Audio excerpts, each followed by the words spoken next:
မင်းချစ်နေတဲ့သူကမင်းဘဝကိုမြင့်တင်ပြီးမဲ့သူဒါမှမဟုတ်မင်းဘဝကိုဆွဲထားမဲ့သူအချစ်ဆိုတာဘဝကြီးတစ်ခုလုံးမဟုတ်ဘဝရဲ့အစိတ်ပိုင်းတစ်ခုသာဖြစ်တယ်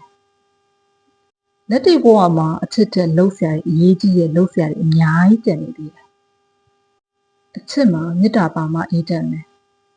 တယောက်နဲ့တယောက်အမြဲတမ်းပူလောင်နေရတယ်လို့ရှိရင်အဲ့ဒါအချစ်စစ်မဟုတ်တော့စစ်မှန်တဲ့အချစ်ချင်းဆိုတာတယောက်နဲ့တယောက်ယုံကြည်မှုရှိပြီးစိတ်အေးချမ်းသာမှုပေးနိုင်တာကိုပြောတာ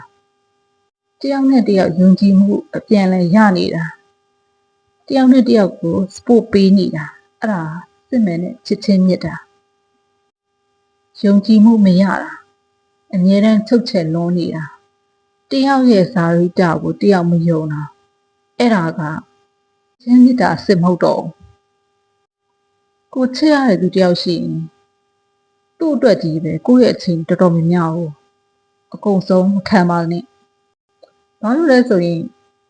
တိုးတက်ကြောင်းအချိန်ကိုယ့်အောင်ကိုကန့်သက်ထားပါအဲ့ဒါအချိန်တိုင်းလိုဂရုစိုက်ခံနေနေတဲ့စိတ်ကြီးကိုလည်းလျှော့ထားတဲ့တယ်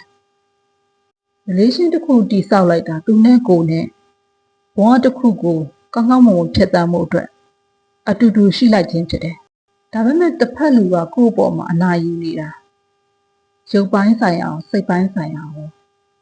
စော်ကားနေတာအဲ့ဒါဆိုရင်တော့အမြန်ဆုံးလမ်းခွဲလိုက်ဖို့အကြံပေးချင်တယ်နှလုံးသားရဲ့အပေါ်မှာအုံနောက်ရှိရဆိုတာမင်းမမိနဲ့ဇုံတယောက်ကိုချစ်လိုက်ပြီဆိုရင်ကိုယ့်ရဲ့အချိန်ကိုယ့်ရဲ့ဝါသနာတွေကို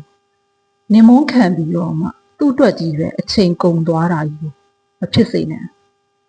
တယောက်နဲ့တယောက်အရေးချင်းညှစ်တင်နေတဲ့ဆက်ဆံရေးမျိုးပဲဖြစ်တဲ့နဲ့